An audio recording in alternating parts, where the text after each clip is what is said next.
Assalamualaikum warahmatullahi wabarakatuh. Perkenalkan, nama saya Arif Umar. Saya dari IAIN Kota Parepare, Prodi Tadris IPS. Jadi di sini saya akan membahas mata pelajaran geografi SMA. Yang pertama, ketahanan pangan nasional, industri, dan energi. Pengertian ketahanan pangan. Menurut Undang-Undang Nomor 18 Tahun 2012, ketahanan pangan adalah segala sesuatu yang berasal dari sumber hayati produk pertanian, perkebunan, kehutanan, perikanan, peternakan, baik yang diolah maupun tidak diolah, yang diperuntukkan sebagai makanan dan minuman bagi konsumsi manusia.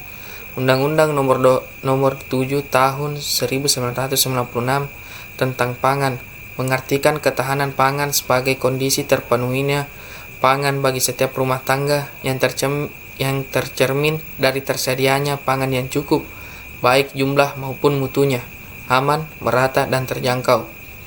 Pengertian mengenai ketahanan pangan tersebut mencakup aspek makro yaitu tersedianya pangan yang cukup, dan sekaligus aspek mikro yaitu terpenuhinya kebutuhan pangan setiap rumah tangga untuk menjalani hidup yang sehat dan aktif.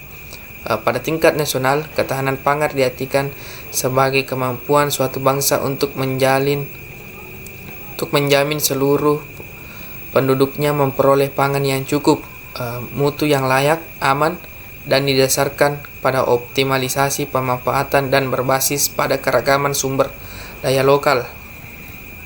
Selanjutnya, pertanian, perkebunan, perikanan, dan peternakan. Yang pertama itu pertanian.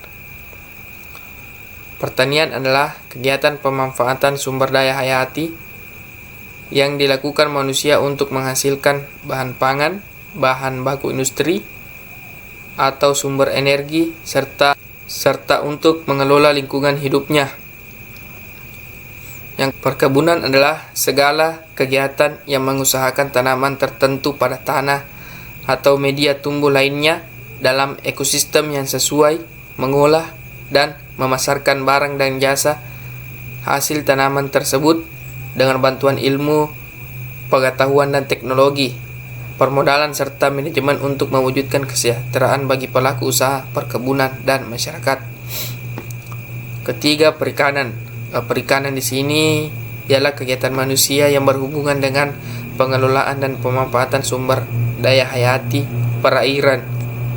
Menurut Undang-Undang Republik Indonesia Nomor 9 1985 dan Undang-Undang Republik Indonesia Nomor 31 Tahun 2004, kegiatan yang termasuk dalam perikanan dimulai dari praproduksi, produksi, pengolahan sampai dengan pemasaran yang dilaksanakan dalam satu sistem bisnis perikanan.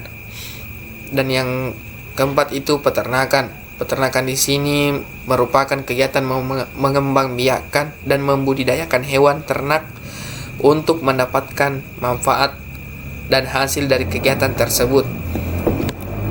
Selanjutnya, bahan industri. Industri adalah bidang yang menggunakan keterampilan dan ketekunan kerja, bahasa Inggrisnya yaitu industrios, dan penggunaan alat-alat di bidang pengolahan hasil bumi dan distribusinya sebagai dasarnya. Maka industri umumnya dikenal sebagai mata rantai selanjutnya dari usaha-usaha mencukupi kebutuhan ekonomi yang berhubungan dengan bumi, yaitu sesudah pertanian, perkebunan, dan pertambangan yang berhubungan erat dengan tanah. Kedudukan industri semakin jauh dari tanah, yang merupakan basis ekonomi, budaya, dan politik. Menurut Undang-Undang Nomor 5 Tahun 1984 tentang perindustrian, industri adalah kegiatan ekonomi yang mengolah bahan mentah, bahan baku, barang setengah jadi, atau barang jadi menjadi barang dengan nilai yang lebih tinggi untuk penggunaannya, termasuk kegiatan rancang, bangun, dan perekayasaan industri. Dan yang terakhir itu energi baru dan terbarukan. Konsep energi terbarukan mulai dikenal pada tahun 1970-an sebagai upaya untuk mengimbangi pengembangan energi berbahan bakar nuklir dan fosil.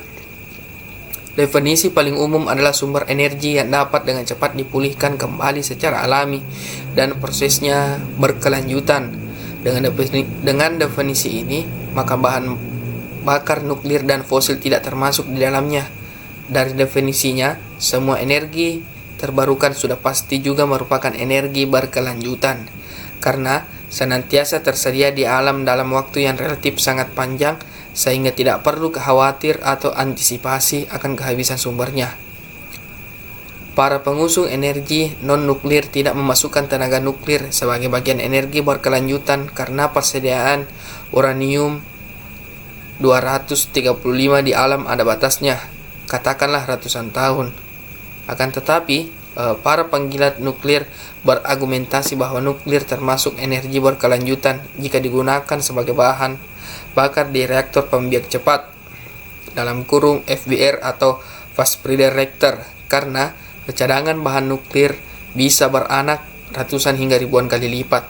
Di sisi lain, para penentang nuklir cenderung menggunakan istilah energi berkelanjutan sebagai sinonim dari energi terbarukan untuk mengeluarkan energi nuklir dari pembahasan kelompok energi.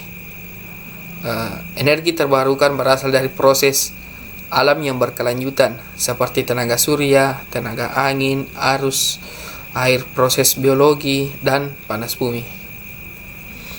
Itulah tadi pemaparan dari materi geografi. Sekian, assalamualaikum warahmatullahi wabarakatuh.